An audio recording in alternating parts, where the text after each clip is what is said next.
A small note left on a diner table would soon change the life of a struggling single mother and spark a series of events no one could have predicted. Outside, the neon sign over the diner door flickered stubbornly, refusing to go completely dark. Inside, the glass door swung open and a man stepped in, his shoulders drooping under the weight of a long, punishing day. It was a kind of exhaustion that settled deep into your bones. He had worked long hours before, but the past few weeks at the steel plant had been nothing but overtime. Usually, he went straight home to collapse on the couch. But tonight was different. Tonight, he wanted a quiet booth, a hot meal, and a few minutes to just breathe.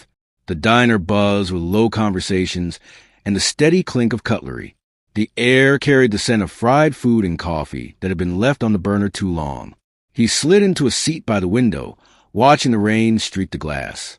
It wasn't exactly cozy, but it was still a break from the relentless pace outside. That's when he saw her. The waitress couldn't have been more than 22, but her tired eyes and slouched posture made her seem older. A few strands of blonde hair had slipped loose from a rushed ponytail, and her uniform showed the stains of too many shifts and not enough rest. "Hi," she said softly, barely meeting his eyes as she fumbled with her notepad. "What can I get you?" "Coffee to start." "Yes," he answered in a calm, low voice. He could tell she was close to tears, and it made his chest tighten. He didn't know why it bothered him so much. Maybe it was how fragile she seemed, but he couldn't ignore it. She nodded quickly and turned away, swiping at her face with her sleeve when she thought he wasn't looking. But he was.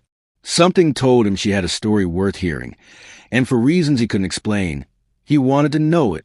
When she came back with his coffee, her hands trembled slightly as she set it down. Ink smudges marked her fingers, like she'd been scribbling notes in a hurry.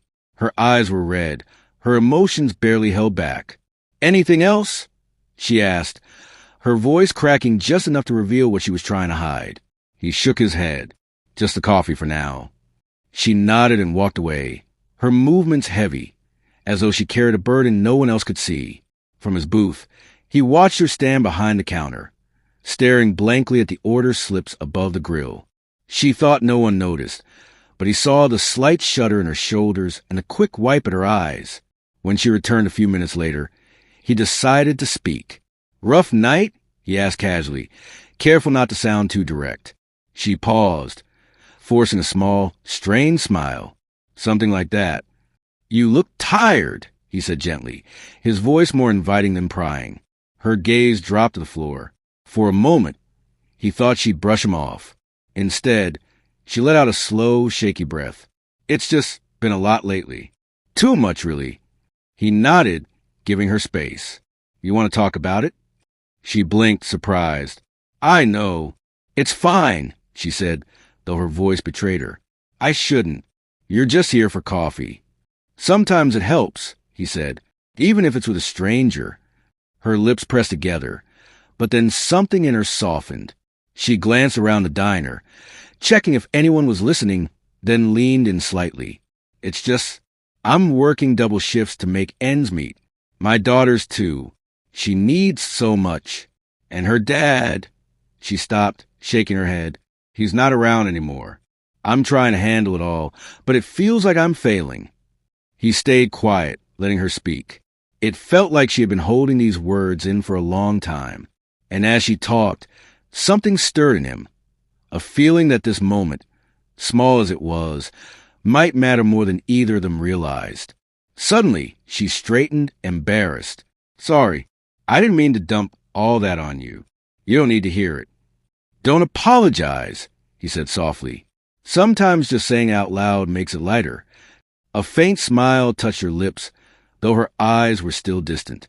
"Thanks," she whispered, as if she wasn't used to kindness from strangers. I should get back to work." He nodded slowly, watching as she disappeared behind the counter again. This time, her steps were slower, as though she carried the weight of something no one else could see. He took a sip of his coffee, letting his thoughts wander. Her situation wasn't rare. He'd met others who carried the same kind of struggle. But there was something about her openness, the way she tried to stay composed despite everything, that tugged at him. She was young, far too young to seem so worn down.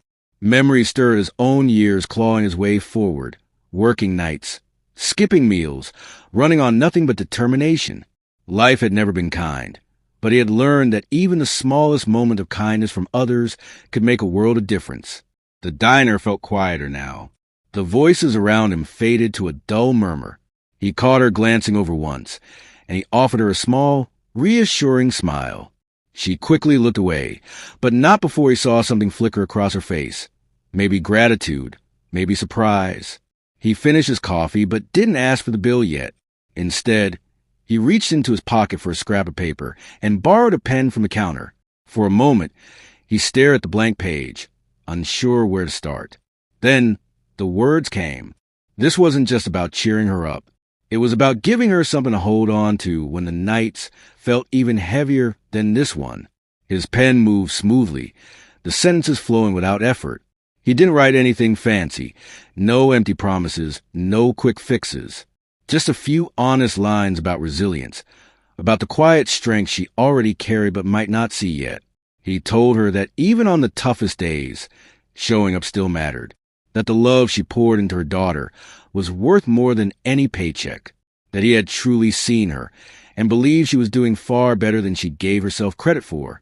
Folding the note neatly, he slid it under the edge of his empty coffee cup. He hesitated, wondering if such a small act could matter at all.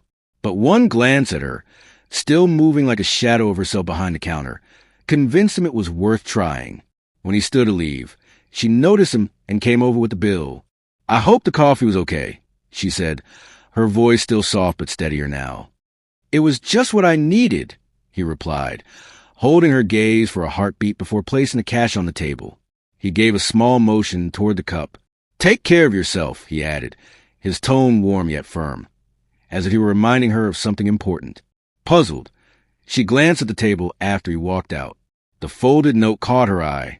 With careful hands, she opened it, her fingers trembling. Her breath caught as she read. The words weren't poetic, but they hit deep.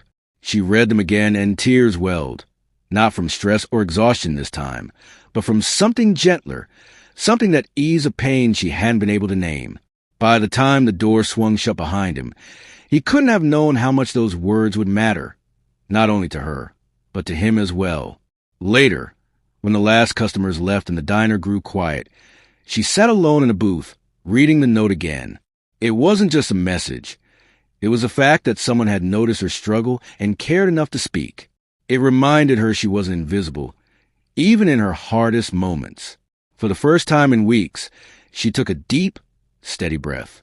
That night, as she tucked her daughter into bed, she felt a flicker of hope. Maybe things could get better. Maybe she wasn't failing after all.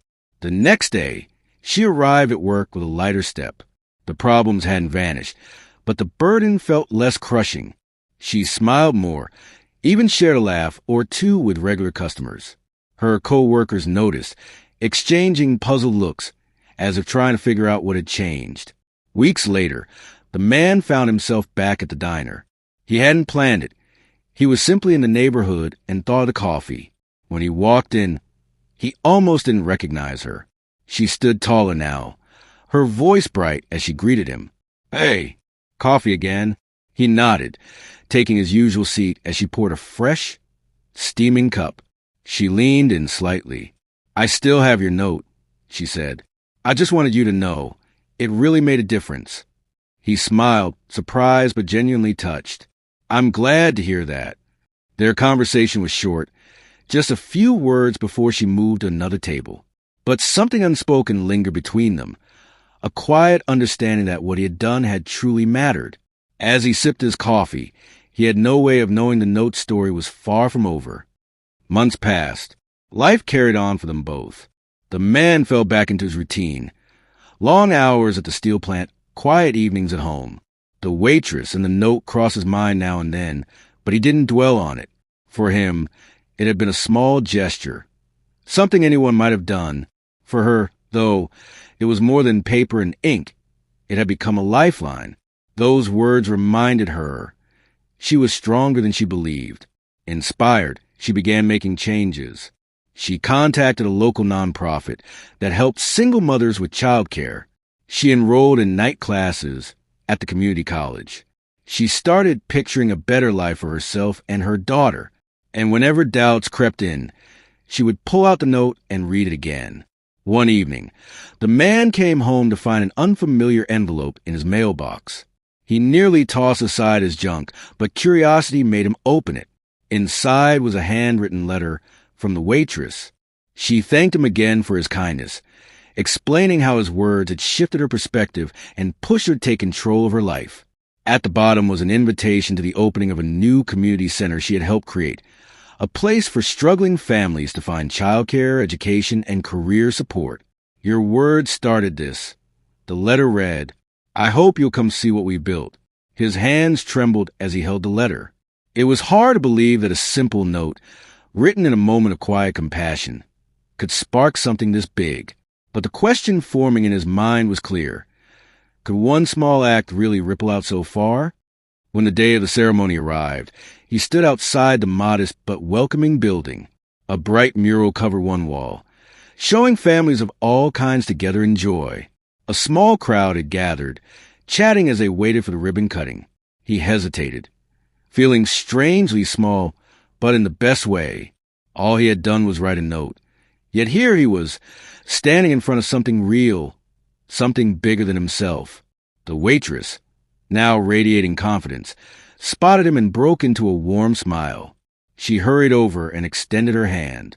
"You made it," she said, her voice full of gratitude. "I almost didn't believe it when I read your letter," he admitted as they shook hands. "This place is incredible."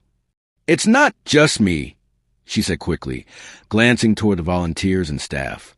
"A lot of people pitched in, but you were the one who lit the spark. Your words reminded me I wasn't alone, and that I could do something not just for my daughter, but for others too." As they talked, she told him how the community had rallied behind her vision. Local businesses donated supplies, and generous donors provided funding. But the most powerful part was seeing how she had become the driving force, her passion pulling others in. The speeches began soon after. When she took the microphone, her voice carried a strength he hadn't heard before. She shared her journey, her struggles, and how one small act of kindness had given her the courage to dream bigger. "I hope this center shows others what I've learned," she finished. "Even in our hardest moments, a simple gesture can change everything." The man felt a lump in his throat as applause filled the air. He wasn't someone who sought recognition, but in that moment, he understood how deeply people's lives can be connected, sometimes by the smallest of threads. In the weeks that followed, he thought often about the ceremony. He told the story to a close friend one night.